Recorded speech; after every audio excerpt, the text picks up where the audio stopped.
الحمدللہ آج کی ہماری آخری نشست کا آغاز ہو چکا ہے۔ اس وقت میں یہاں 3 محاضرے پیش کیے جائیں گے۔ پہلا محاضرہ جس کا موضوع ہے عصمت انبیاء، جس کو پیش کریں گے مفتی محمد فضیل صاحب۔ اس کے بعد دوسرا محاضرہ رد شکیلیت، غامدیت اور گوہر شاہیت پر ہے، اس کو پیش کریں گے حضرت مولانا مفتی نظام الدین صاحب۔ یہ دونوں حضرات استاد ہیں مدرسہ خادم اسلام پاک ہاپوڑ کے۔ تیسرا محاضرہ جس کا موضوع ہے مشاجرات صحابہ، بہت اہم اور بہت حساس موضوع ہے، اور اس کو پیش کریں گے حضرت مولانا مفتی مشاہد الاسلام صاحب، جو تشریف لا رہے ہیں جامع مسجد امروہہ سے۔ اس کے بعد وقت کی گنجائش کے اعتبار سے اگر وقت اجازت دے گا تو حضرت مولانا سہیل صاحب کا ایک محاضرہ باقی ہے، اور اس کے بعد یہ پروگرام نیچے منتقل ہو جائے گا، اور حضرت محمد صاحب انشاءاللہ 11 ساڑھے 11 بجے تک تشریف لے آئیں گے، اور محترم صاحب ہی کی دعا پر اس اجلاس کا اور اس مجلس تحقیق المسائل کا انشاءاللہ اختتام ہوگا۔ لہذا جو حضرات آ چکے ہیں اور ناشتے وغیرہ سے بھی فارغ ہو گئے ہیں، ان سے درخواست ہے کہ جلد از جلد تشریف لے آئیں۔ اب محاضروں کا سلسلہ شروع ہونے والا ہے، تو میں درخواست کرتا ہوں حضرت مولانا مفتی محمد فضیل صاحب جو استاد ہیں مدرسہ خادم الاسلام ہاپوڑ کے، یہ بھی شعبہ مناظرہ دارالعلوم دیوبند میں نائب ناظم رہے ہیں اور کئی سال تک شریک رہے ہیں، اور یہ برادر خرد ہیں حضرت مولانا سہیل صاحب استاد مدرسہ باغوانی کے۔ اللہ نے بے شمار خصوصیات سے نوازا ہے، اللہ نے باصلاحیت و قابل استعداد بنایا ہے، افہام و تفہیم کا بہترین مرکہ اللہ نے عطا کیا ہے۔ ان کا موضوع ہے عصمت انبیاء۔ یہ بہت اہم موضوع ہے، جس کی وجہ سے بہت سارے لوگ بھٹک گئے اور گمراہ ہو گئے اور باقاعدہ ایک فرقہ وجود میں آ گیا، ان کو مودودیت کہا جاتا ہے۔ لہذا اسی موضوع پر اپنا محاضرہ پیش کریں گے حضرت مولانا مفتی محمد فضیل صاحب۔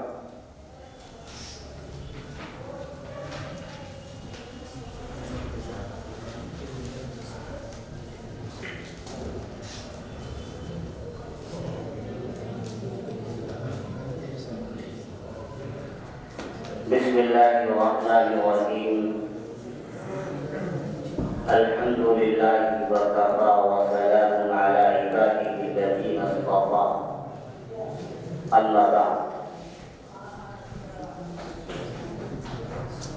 علماء کرام، میرے بزرگوں اور دوستوں، آج جو موضوع زیر بحث ہے وہ عصمت انبیاء علیہ السلام کا۔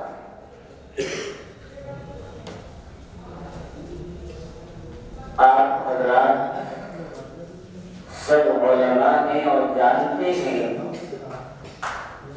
کہ اللہ تعالیٰ نے اس دنیا کے اندر سب سے بلند مقام حضرات انبیاء علیہ السلام کو عطا فرمایا۔ دنیا میں نہ کوئی ان سے بلند و مقام والا آیا ہے اور نہ آئے گا۔ انبیاء علیہ السلام کے اندر وہ تمام خصوصیات اور کمالات اللہ نے جمع کر دی ہیں جو صفت انسان کے اندر پائی جا سکتی۔ اللہ نے انہیں اپنا نمائندہ اور اپنا وزیر بنا کر اس دنیا کے اندر بھیجا،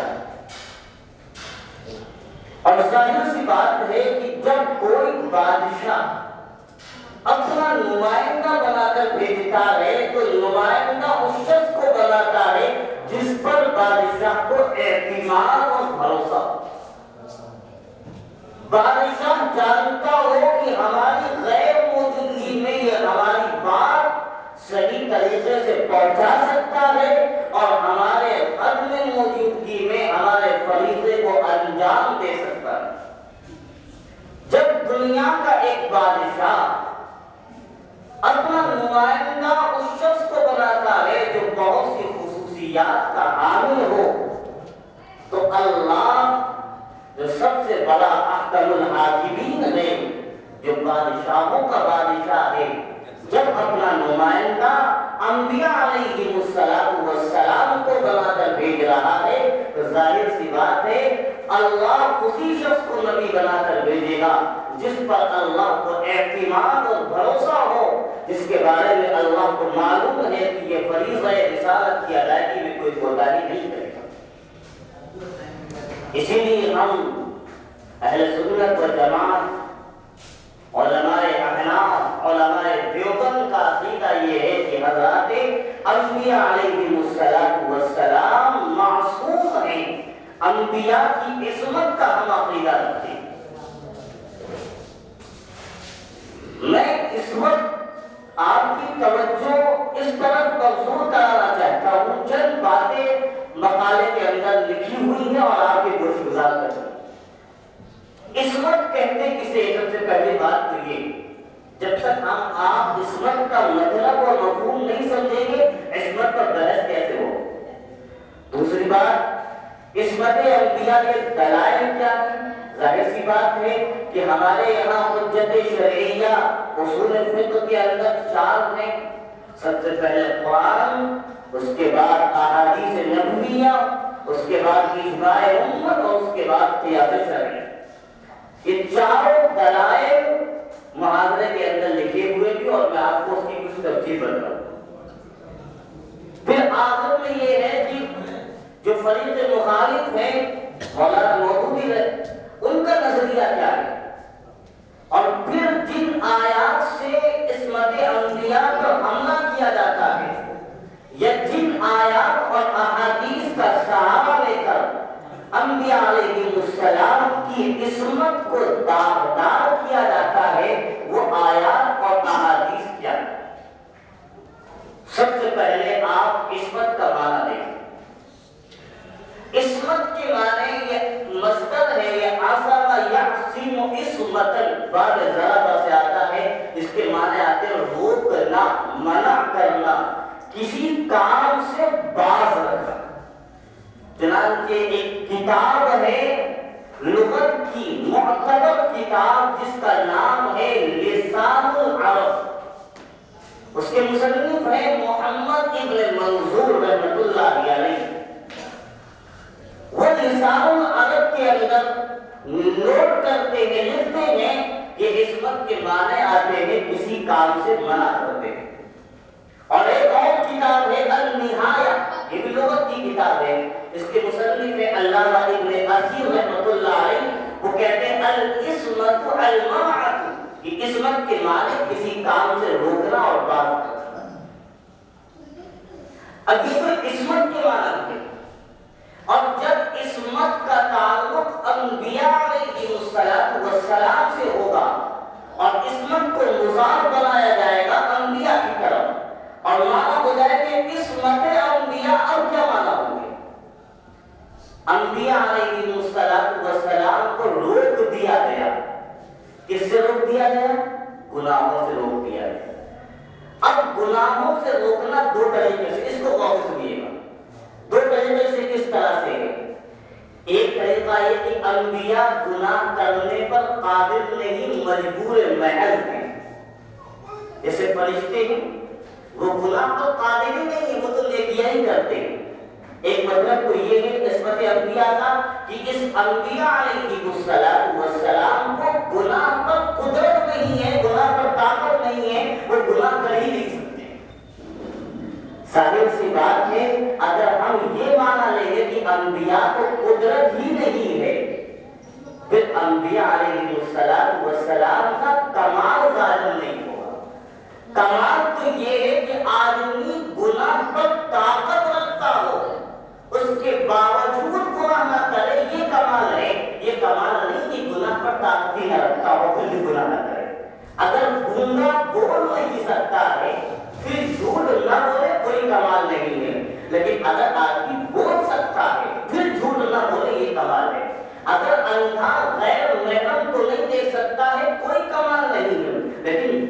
ہیں، آنکھیں ہیں، اس کے باوجود بھی اگر غیر محرم کو نہ دیکھ سکے تو یہ کمال کی بات ہے۔ اس لیے جو حضرات یہ کہتے ہیں کہ انبیاء علیہ السلام کے معصوم ہونے کا مطلب یہ کہ انبیاء گناہ نہیں کر سکتے ہیں، انہیں گناہ پر قدرت نہیں ہے، یہ معنی پسندیدہ اور مختار اور راجح قول نہیں ہے۔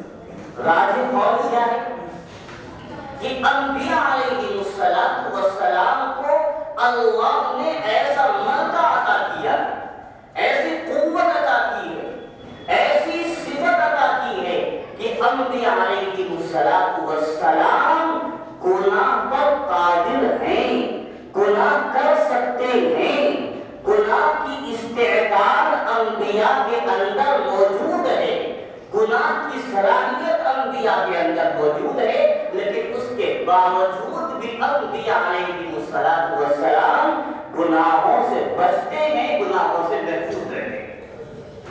چنانچہ ایک کتاب ہے تحفۃ الاخلاء فی عصمت الانبیاء، یہ کتاب ہے مولانا دوست محمد رحمۃ اللہ علیہ کابل کے رہنے والے، ان کی کتاب۔ انہوں نے لکھا واختلف فی معنی العصمت، کہ دیکھو عصمت کے معنی میں دو قول ہو گئے۔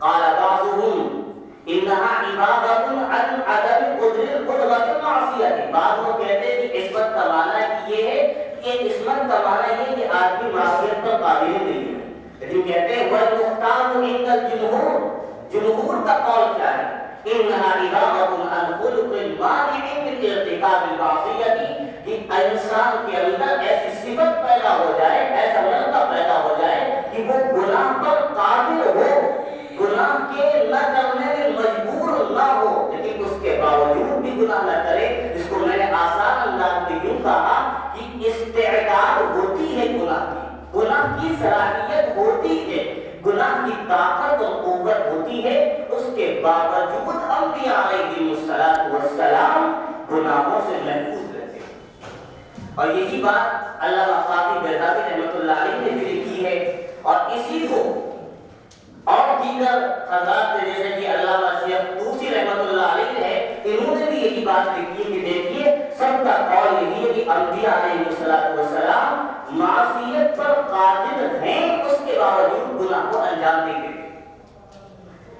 اب عصمت انبیاء کا پورے کا خلاصہ یہ ہوا کہ انبیاء علیہ السلام گناہ پر قادر ہیں، گناہ کی صلاحیت ہے، گناہ کے کرنے کی استعداد ہے، لیکن اس کے باوجود بھی انبیاء علیہ السلام سے گناہ نہیں ہوتا۔ اب گناہ کی بہت سی صورتیں ہیں، ایک تو ہے کفر و شرک، سب سے بڑا گناہ ہے، ظاہر سی بات ہے انبیاء علیہ السلام کو اس سے پاک ہوں گے، یہ ہر مسلمان کا عقیدہ ہے، اس میں کوئی اختلاف نہیں۔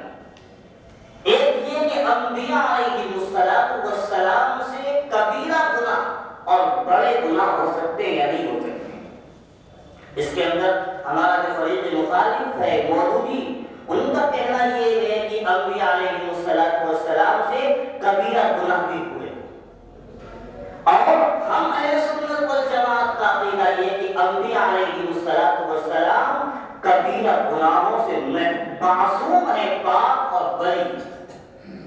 اب ایک مسئلہ اور آتا ہے کہ کبیرہ گناہوں سے تو بری ہیں، یہ ہمارا متفقہ فیصلہ ہے، لیکن صغیرہ گناہ انبیاء علیہ السلام سے ہو سکتے یا نہیں ہو سکتے ہیں؟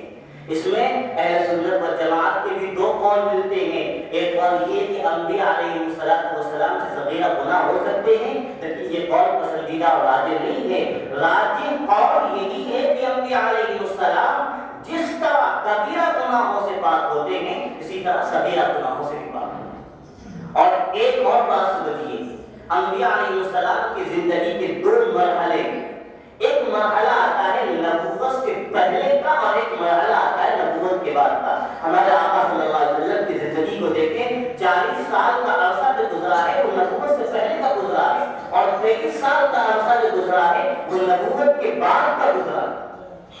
ہمارا اہل سنت والجماعت کا کہنا یہ ہے، عقیدہ یہ ہے کہ انبیاء علیہ السلام صغیرہ گناہوں سے بھی پاک ہوتے ہیں، کبیرہ گناہوں سے بھی پاک ہوتے ہیں، اور نبوت سے پہلے بھی گناہوں سے پاک ہوتے ہیں، جس طرح کی نبوت کے بعد گناہوں سے پاک ہوتے ہیں۔ نبوت کے ملنے کے بعد بھی گناہوں سے پاک اور نبوت کے ملنے سے پہلے بھی گناہوں سے پاک ہوتے ہیں۔ لیکن دو الفاظ میں استعمال کر رہا ہوں کہ انبیاء علیہ السلام سے زلات اور خطایا ہو سکتی ہیں، جسے امام اعظم رحمۃ اللہ علیہ نے فقہ الاکبر میں لکھا کہ کتاب ہے عقیدے کی، وہ لکھا ہے کہ امام کی انبیاء علیہ السلام سے زلات اور خطایا ہو جاتی ہے۔ اور قرآن میں بھی کہا ہے زلات کو حضرت آدم کے بارے میں فَأَزَلَّهُمَ الشَّيْطَانُ۔ بتلاؤں گا وہاں تفسیر کے ساتھ کہ زلات کسے کہتے ہیں۔ ایک کتاب ہے جس کا نام ہے المفردات فی غریب القرآن، اس میں انہوں نے علامہ راغب اصفہانی رحمۃ اللہ علیہ نے قرآن کے الفاظ کی تشریح کی ہے۔ انہوں نے لکھا ہے کہ زلت کہتے ہیں استرسال الرجل من غیر قصد، آدمی کا بغیر ارادے کے پیر تک پھسل جانا۔ مثال کے طور پر ہم لوگ کبھی کبھی پارک میں جاتے ہیں، تو پارک میں جاتے ہیں تو ایک پھسلن لگی ہوتی ہے جس میں آدمی بچے اوپر چڑھتے ہیں اور پھر نیچے آتے ہیں، یا اسی طرح دیہاتوں میں جہاں چکنی مٹی ہوتی ہے بچے اوپر جاتے ہیں اور پھر نیچے پھسلتے ہیں۔ تو یہ پھسلنا ہوا جان بوجھ کر کے، اور ایک پھسلنا ہوتا ہے غیر اختیاری طور پر۔ مثال کے طور پر بچہ اوپر سے جان بوجھ کر پھسل رہا تھا، باپ نے پکڑنا چاہا، باپ بھی بغیر ارادے کی پھسل گئے۔ تو پھسلنا دو طریقے سے ہوتا ہے، ایک ہوتا ہے ارادے کے ساتھ اور ایک ہوتا ہے بغیر ارادے کے۔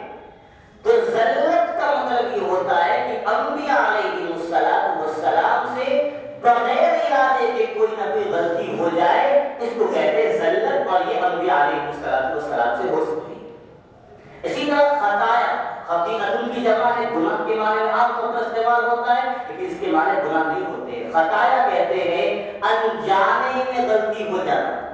مثال کے طور پر روزے دار ہے، اسے یاد نہیں رہا کہ میرا روزہ ہے، اس نے پانی پی لیا، کھانا کھا لیا، تو روزہ ٹوٹا نہیں ٹوٹا، کیوں؟ کیونکہ اس سے جان بوجھ کر نہیں ہوا، غلطی ہوئی، اسے یاد نہیں رہا کہ میرا روزہ ہے۔ تو خطایا خطیئۃ کی جمع ہے، اس کے معنی ہوتے ہیں غلطی سے کوئی کام کا ہو جانا، اور زلات کے معنی ہوتے ہیں بغیر ارادے کے پیر کا پھسل جانا۔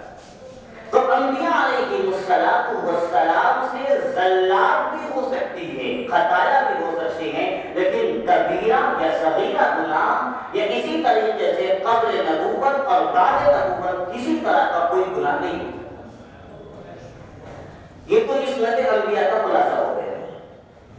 اب دلائل کو کی ہمارے نزدیک حجت شرعیہ چار ہیں: قرآن، احادیث نبویہ، اجماع امت اور قیاس شرعیہ۔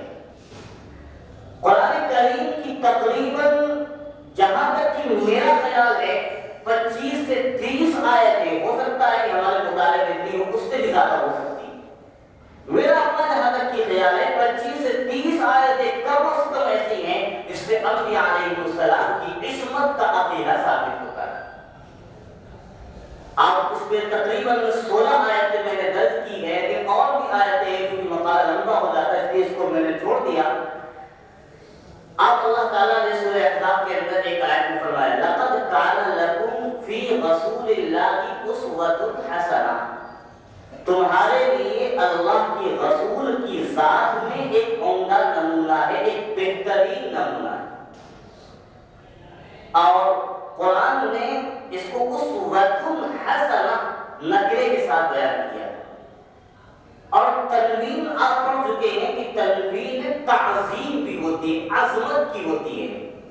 اس میں مثال آئی ہدایت النو میں شر احر ذنب، آپ سب علماء اس میں علمی بات کر رہا ہوں، اور چونکہ مقالہ عوام کے پاس جائے گا اس لیے اس میں یہ بات نہیں لکھی۔ شر احر ذنب، اس میں تنوین جو ہے تعظیم کی ہے، اسی طریقے سے اسوۃ حسنہ یہ تنوین تعظیم کی ہے، اور مطلب یہ ہے کہ اللہ کے رسول صلی اللہ علیہ وسلم کے اندر تمہارے لیے ایک کامل، بہترین اور عمدہ اور بڑا نمونہ۔ اچھا، نمونہ کس بات میں ہے؟ یہ قرآن نے بیان نہیں کیا، لیکن ہمارے لیے سمجھنا آسان ہے، نمونہ ہے اللہ کے رسول کے حکموں کو ماننے میں، اللہ کے رسول کے منہیات منع کی ہوئی باتوں سے بچنے میں، اللہ کے رسول کی زندگی کو اپنی زندگی کے مطابق بنانے میں، اس طریقے میں نمونہ ہے۔ اور رسول اللہ صلی اللہ علیہ وسلم کی جب ذات مطلقاً نمونہ ہے، بغیر کسی قید کے نمونہ ہے، اس کا مطلب یہ کہ انبیاء علیہ السلام گناہوں سے پاک ہیں۔ اگر انبیاء علیہ السلام سے گناہ کا صدور ہوتا اور گناہ ممکن ہوتے تو اللہ تعالیٰ قرآن میں رسول اللہ کو مطلقاً نمونہ نہ قرار دے، بغیر کسی شرط کے یہ کہا کہ نمونہ ہے، اور آپ کی ذات گویا کہ ہمیشہ پوری زندگی کے لیے نمونہ اس وقت ہو سکتی ہے آپ کی پوری زندگی جبکہ آپ کی پوری زندگی گناہوں سے پاک ہو۔ اگر نبی علیہ السلام کی زندگی، اور سنیے گا، گناہوں سے پاک نہ ہوتی تو اللہ مطلقاً حضور کی ذات کو، حضور کی زندگی کو امت کے لیے نمونہ بنا کر پیش نہ کرتا۔ نمونہ بنا کر پیش کرنے کا مطلب یہ ہے کہ اللہ تعالیٰ بتلانا چاہتا ہے حضور کی زندگی گناہوں سے پاک۔ اس کو میں ایک مثال سے سمجھاتا ہوں۔ استاد سبق بچے کو دہراتا ہے، استاد سبق جو بچے کو دہراتا ہے وہ بغیر غلطی کے دہراتا ہے، غلطی کے ساتھ دہراتا ہے، استاد تو صحیح بولتا ہے نا۔ دو طالب علم ہوتے ہیں، ایک کی ابھی زبان صاف نہیں ہوتی ہے، وہ حروف کی ادائیگی نہیں کر پاتا ہے، تو استاد کہتا ہے کہ دیکھو یہ جو بچہ ہے اس کو دیکھ کر تم پڑھو، جیسا یہ پڑھ رہا ہے ویسے ہی تم پڑھو۔ تو اگر استاد جس طالب علم کو دوسرے طالب علم کے لیے نمونہ بنا رہا ہے پڑھنے میں، اس وقت ہو سکتا ہے جبکہ پہلا والا طالب علم پڑھنے میں غلطی نہ کرتا ہو۔ اگر پہلا والا طالب علم بھی تلفظ میں غلطی کرتا ہو تو استاد یہ نہیں کہے گا دوسرے طالب علم سے کہ تم پہلے طالب علم کی طرح پڑھو، پہلے طالب علم کی طرح استاد اس وقت پڑھنے کو کہے گا جبکہ پہلا طالب علم غلطی نہ کرتا ہو۔ اسی طرح یہاں آیت کو دیکھیے، اللہ کے رسول صلی اللہ علیہ وسلم کی ذات کو اللہ نے نمونہ بنایا ہے عمل کے اندر، اور عمل کے اندر نمونہ حضور کی ذات اس وقت ہو سکتی ہے جبکہ آپ صلی اللہ علیہ وسلم ہر طرح کے گناہوں سے پاک۔ اسی طرح دوسری آیت ہے، قُلْ إِن كُنتُمْ تُحِبُّونَ اللَّهَ فَاتَّبِعُونِي يُحْبِبْكُمُ اللَّهُ وَيَغْفِرْ لَكُمْ ذُنُوبَكُمْ۔ آپ کہہ دیجئے کہ اگر تم اللہ سے محبت کا دعویٰ کرتے ہو تو تم حضور یعنی میری یعنی حضور کی پیروی کرو۔ آپ جانتے ہیں اس کا شان نزول کیا ہے؟ یہود یہ کہتے تھے ہم اللہ کے محبوب اور پیارے ہیں، وقالت اليهود والنصارى نحن ابناء الله واحباؤه، ہم اللہ کے بیٹے اور پیارے ہیں۔ اللہ نے کہا کہ دیکھو اگر تم اللہ کے محبوب بننا چاہتے ہو تو فَتَّبِعُونِی، حضور کی پیروی کرنی پڑے گی۔ حضور کی پیروی کرو گے تمہیں دو انعام ملیں گے، کیا ملیں گے؟ یحببکم اللہ ویغفر لکم، اللہ تمہیں محبوب بنا لے گا اور تمہارے گناہوں کو معاف کرے گا۔ اب غور کیجیے کہ اللہ تعالیٰ نے اپنی محبوبیت کا دار و مدار حضور کی پیروی اور اتباع پر رکھا ہے۔ یہ کہا کہ اگر میرا محبوب بننا چاہتے ہو تو حضور کی پیروی کر لو، حضور کی زندگی کے مطابق اپنی زندگی کو بنا لو، تم میرے محبوب بن جاؤ۔ اگر رسول اللہ صلی اللہ علیہ وسلم کی ذات اقدس گناہ کر سکتی اور آپ کسی گناہوں کا صدور ممکن ہوتا تو اللہ اپنی محبت کا معیار حضور کی ذات اقدس کو نہ بنا، کیونکہ جو گنہگار ہو، جو نافرمان ہو، جو عاصی ہو، اس کی اتباع نہ اللہ کی رحمت کا، اللہ کی محبت کا معیار بن سکتی ہے، نہ گناہوں کی بخشش کا ذریعہ بن سکتی ہے۔ اللہ تعالیٰ نے حضور کی پیروی کو اپنی محبت کا پیمانہ بھی بنایا، اپنی محبت کا معیار بنایا اور گناہوں کی معافی کا ذریعہ بنایا، اور اللہ کے رسول کی پیروی معافی کا ذریعہ اور محبت کا معیار اس وقت ہو سکتی ہے جبکہ حضور کی ذات ہر طرح کے گناہوں سے پاک ہو۔ اگر حضور صلی اللہ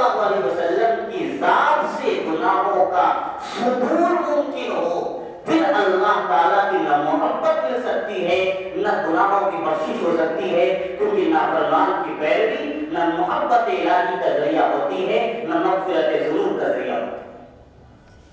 اسی طرح اللہ تعالیٰ نے سورہ بقرہ کے اندر فرمایا أَتَأْمُرُونَ النَّاسَ بِالْبِرِّ وَتَنْسَوْنَ أَنفُسَكُمْ وَأَنْتُمْ تَتْلُونَ الْكِتَابَ، اے لوگوں کیا تم لوگوں کو نیکی کا حکم دیتے ہو اور خود جو خود دوسروں کو بھلائی کا حکم دے اور خود عمل نہ کرے، لوگوں کو برائی سے روکے اور خود برائی سے باز نہ رہے۔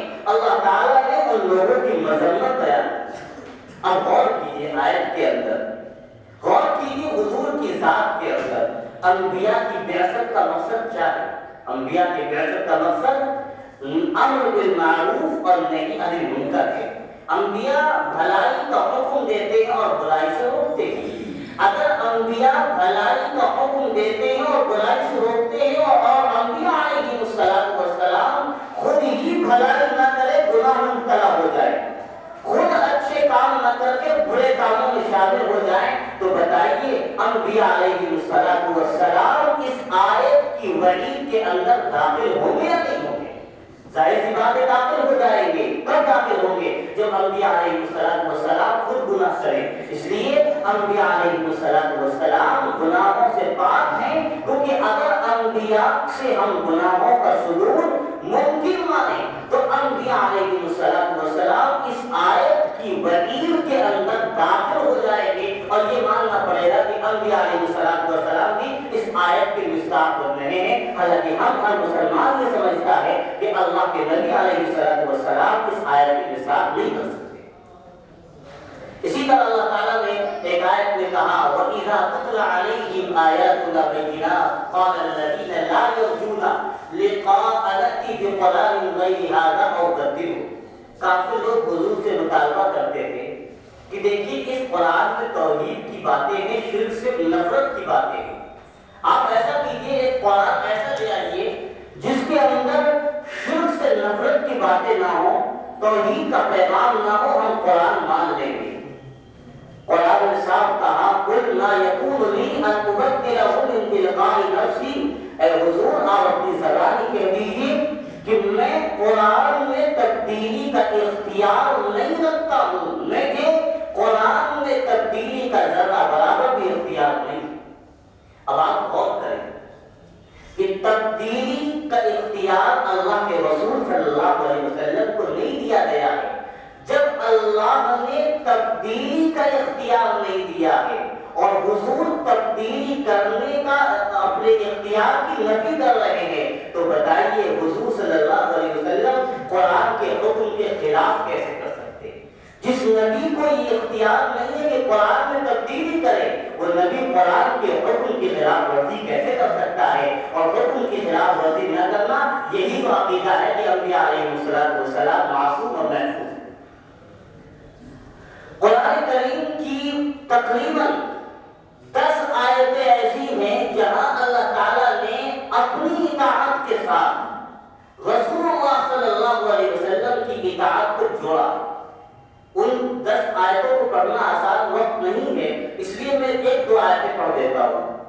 مثال کے طور پر اللہ تعالیٰ نے سورہ مائدہ میں کہا وَأَطِیعُوا اللَّهَ وَأَطِیعُوا الرَّسُولَ، اسی طرح سورہ نور میں کہا قُلْ أَطِیعُوا اللَّهَ وَأَطِیعُوا الرَّسُولَ، اللہ کی اطاعت کرو اور رسول کی اطاعت کرو۔ اب یہاں غور کرنے کی بات یہ ہے کہ اللہ نے اپنی اطاعت کے ساتھ رسول اللہ صلی اللہ علیہ وسلم کی اطاعت اور پیروی کو بھی جوڑا۔ کیا کوئی نہ کوئی وجہ ہوگی کہ اللہ اپنی اطاعت کے ساتھ حضور کی اطاعت کو ملا کر بیان کر رہا ہے؟ اب غور کیجیے، اشارہ کیا کیا گیا؟ جس طرح اللہ کی اطاعت ہر حال میں فرض ہے، اسی طرح رسول اللہ صلی اللہ علیہ وسلم کی اطاعت بھی ہر حال میں فرض ہے، اور رسول اللہ صلی اللہ علیہ وسلم کی اطاعت ہر حال میں اس وقت فرض ہو سکتی ہے جبکہ رسول اللہ صلی اللہ علیہ وسلم کا ہر عمل، ہر قول گناہوں سے پاک و صاف ہو۔ اگر آپ کا عمل گناہوں سے پاک و صاف نہ ہو، پھر آپ کی اطاعت اور پیروی مطلقاً اور ہر حال میں نہیں ہوتی۔ اور ایک نقطہ آپ کو بیان کیا ہے مفسرین نے، کہا ہے کہ اللہ تعالیٰ نے اشارہ کر دیا ہے کہ دیکھو کہ جس طرح اللہ تعالیٰ ہر طرح کے عیب سے پاک ہے، اسی طرح رسول اللہ صلی اللہ علیہ وسلم بھی ہر گناہ سے پاک ہے۔ اللہ نے دونوں کی اطاعت کو جوڑ کر بیان کیا ہے۔ ایک طریقے سے اور غور کیجیے، اللہ نے کہا رسول کی اطاعت کرو، بغیر کسی قید کے کہا، بغیر کسی شرط کے کہا۔ اب غور کیجیے کہ اگر اللہ کے رسول صلی اللہ علیہ وسلم سے گناہ صادر ہونا ممکن ہو، گناہ کا صدور ہو، تو گناہ گویا کہ رسول اللہ صلی اللہ علیہ وسلم کی جب اطاعت ہر چیز میں فرض ہے تو گناہوں میں بھی اطاعت فرض ہوگی، کیونکہ رسول اللہ صلی اللہ علیہ وسلم کی اطاعت مطلق فرض ہے۔ جب رسول اللہ صلی اللہ علیہ وسلم کی اطاعت ہر حال میں فرض ہوگی تو اگر رسول اللہ صلی اللہ علیہ وسلم سے گناہوں کا صدور ممکن ہو تو رسول اللہ صلی اللہ علیہ وسلم کی اطاعت گناہوں میں بھی فرض ہوگی۔ حالانکہ یہ بات ثابت ہے کہ گناہ میں کسی کی اطاعت نہیں کی جا سکتی ہے، اس سے یہ نقطہ نکلتا ہے کہ حضور صلی اللہ علیہ وسلم میں سے گناہوں کا صدور ممکن نہیں۔ اس طرح کی تقریباً اور بہت سی آیتیں ہیں، وقت اور آج سے میں آگے بڑھتا ہوں۔ قرآن نے سورہ نجم کے اندر فرمایا وَمَا يَنطِقُ عَنِ الْهَوَىٰ إِنْ هُوَ إِلَّا وَحْيٌ يُوحَىٰ، کہ حضور صلی اللہ علیہ وسلم جو بھی کہتے ہیں وہ اپنی خواہشات سے نہیں کہتے ہیں، وہ صرف وحی الہی سے بولتے ہیں۔ یعنی حضور نے یہ فرمایا کہ دیکھو میری زبان سے جو بات نکلتی ہے میری اپنی منشا کے مطابق نہیں ہوتی ہے، وہ خالصتاً اللہ کی وحی اور حکم الہی کے مطابق ہوتی ہے۔ اب ذرا غور کیجیے، اللہ کی وحی کے جب مطابق حضور کی بات ہوتی ہے اور اللہ کی وحی میں غلطی کا امکان ہے نہیں ہے نا؟ جب اللہ کی وحی میں غلطی کا امکان نہیں ہے تو پھر حضور کے بولنے میں غلطی کا امکان نہیں، اور جب حضور کا کی زبان اور حضور کا ہر بول گناہوں سے پاک ہے تو رسول اللہ صلی اللہ علیہ وسلم کا عمل بھی گناہوں سے پاک ہوگا، کیونکہ عام طور پر جو گناہوں کا صدور ہوتا ہے وہ زبان سے ہوتا ہے۔ مشہور حدیث ہے کہ عام طور پر لوگ جو جہنم میں جائیں گے وہ زبان کی وجہ سے جائیں گے، تو گناہوں کا صدور جو عام طور پر ہوتا ہے وہ زبان سے ہوتا ہے، اور جب زبان گناہوں سے پاک و صاف ہے تو پھر رسول اللہ صلی اللہ علیہ وسلم کا عمل بھی گناہوں سے پاک ہوگا، کیونکہ عام طور پر گناہوں کا صدور زبان سے ہوتا ہے، اور جب زبان ہی گناہوں سے پاک ہے تو پھر آپ کا ہر عمل گناہ سے پاک ہوگا۔ اور بھی اس میں آیتیں ہیں، وقت نہیں اس لیے میں بات کو آگے بڑھاتا ہوں۔ ایک حدیث ہے حضرت عبداللہ بن عمرو رضی اللہ تعالیٰ عنہ، اور وہ حدیث گویا کہ اس آیت کی گویا کہ شرح بھی بن سکتی ہے، وضاحت بھی بن سکتی ہے۔ حضرت عبداللہ بن عمرو رضی اللہ تعالیٰ عنہ کہتے ہیں کہ میں حضور کی ہر بات سنتا تھا، لکھ لیتا تھا۔ جب قریش نے دیکھا کہ حضور کی میں ہر بات لکھ لیتا ہوں، انہوں نے کہا کہ عجیب بات ہے، تم حضور کی ہر بات لکھ لیتے ہو۔ حضور کبھی غصے میں بات کرتے ہیں، کبھی مذاق میں بات کرتے ہیں، ہر طرح کی بات نہیں لکھنی چاہیے۔ حضرت عبداللہ ابن عمر کہتے ہیں کہ میں نے حضور صلی اللہ علیہ وسلم سے اس کا تذکرہ کیا، حضور نے کہا کہ دیکھو میری ہر بات لکھو، اور آخر میں یہ کہا فوالذی نفسی بیدہ ما یخرج منہ الا حق، کہ میری منہ سے جو بات نکلتی ہے وہ حق ہی ہوتی ہے، حق کے علاوہ بات نہیں ہوتی ہے، اس لیے میری زبان سے جو بات نکلتی ہے وہ حق ہوتی ہے۔ اس لیے حضور کی زبان جب گناہوں سے پاک ہے تو پھر ہر بات گناہوں سے پاک ہوتی ہے۔ آگے ایک اور حدیث ہے،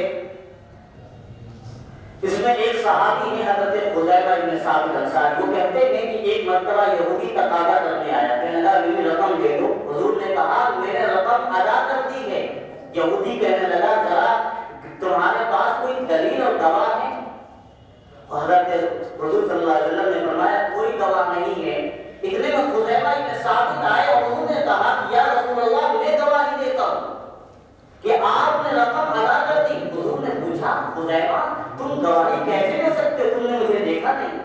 حضرت خزیمہ نے فرمایا یا رسول اللہ میں آسمان کی باتوں کی تصدیق کر لیتا ہوں تو آپ کی بات کی تصدیق نہیں کروں گا۔ اس سے معلوم ہوا کہ حضرت خزیمہ رضی اللہ تعالیٰ عنہ صحابی رسول کا بھی عقیدہ یہی تھا کہ آپ ہر طرح کے گناہ سے پاک ہیں، ورنہ بغیر دیکھے آپ کے حق میں گواہی نہ دیں۔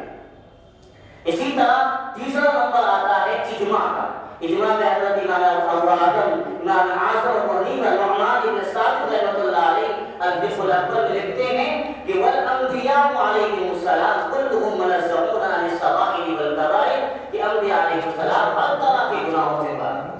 اور قاضی ایاز رحمۃ اللہ علیہ نے اس پر اجماع بھی نقل کیا ہے. اور آخر میں عقلی دلائل کو ذرا غور سے دیکھ لیجیے گا، 2-3 دلائل کہ دیکھیے انبیاء علیہ السلام فرشتوں سے افضل ہیں، یہ سب کا عقیدہ ہے. اور جب فرشتے گناہ نہیں کرتے ہیں تو انبیاء علیہ السلام بھی گناہ نہیں کر سکتے. میں نے شروع میں عرض کیا تھا کہ انبیاء علیہ السلام اللہ کے نمائندے ہوتے ہیں، اللہ کے منتخب کردہ وزیر ہوتے ہیں. اور وزیر کبھی بادشاہ کی مخالفت نہیں کرتا ہے، نمائندہ کبھی اپنے بادشاہ کی مخالفت نہیں کرتا ہے. اگر حضور صلی اللہ علیہ وسلم گناہ کریں تو گویا کہ اللہ کے جو منتخب کردہ نمائندہ ہے وہ اللہ کی مخالفت کر رہا ہے، اور یہ ناممکن بات ہے. آخر میں مودودی صاحب کا جو عقیدہ ہے وہ آپ نے بتلا دیا شروع میں کہ مودودی صاحب یہ کہتے ہیں کہ انبیاء علیہ السلام سے قصور ہوئے ہیں، غلطیاں ہوئی ہیں، اور وہ واقعہ پیش کرتے حضرت آدم علیہ السلام کا، حضرت ابراہیم علیہ السلام کا. یاد رکھیے حضرت آدم علیہ السلام سے جو درخت کھانے کا واقعہ ہوا تھا وہ گناہ نہیں تھا، کیونکہ گناہ کہتے ہیں جو جان بوجھ کر ہو. اور قرآن کہتا ہے فنسی یا آدم، کہ آدم سے جان بوجھ کر غلطی نہیں ہوئی، بھول کر غلطی ہوئی، اور بھولنے پر واقعہ نہیں ہوتا. اسی طرح آخر میں حضور صلی اللہ علیہ وسلم کے بارے میں یہ بات کہی جاتی ہے کہ قرآن نے کہا لیغفر لک اللہ ما تقدم من ذنبک وما تأخر، کہ اللہ نے آپ کے اگلے پچھلے گناہ معاف کر دیے. اور جب حضور گناہوں سے پاک ہیں پھر گناہ معاف کرنے کا مطلب کیا ہے؟ اس کو سمجھ لیجیے کہ ذنب کے معنی گناہ کے ہی نہیں آتے ہیں، ذنب کے معنی خلاف اولا کام کے بھی آتے ہیں، ذنب کے معنی اجتہادی خطا کے بھی آتے ہیں. تو انبیاء علیہ السلام سے جو اجتہادی خطا ہوتی ہیں، جو گناہ جو اجتہادی خطا ہوتی ہیں یا خلاف اولا کام ہوتے ہیں، اس کی معافی کا اللہ نے اعلان کیا ہے، حضور کے گناہوں کا اعلان نہیں کیا ہے. اور چونکہ انبیاء کا مقام بہت بلند و بالا ہوتا ہے، اس لیے انبیاء کے مقام کے لحاظ سے اسے ذنب کے لفظ سے تعبیر کر دیا ہے.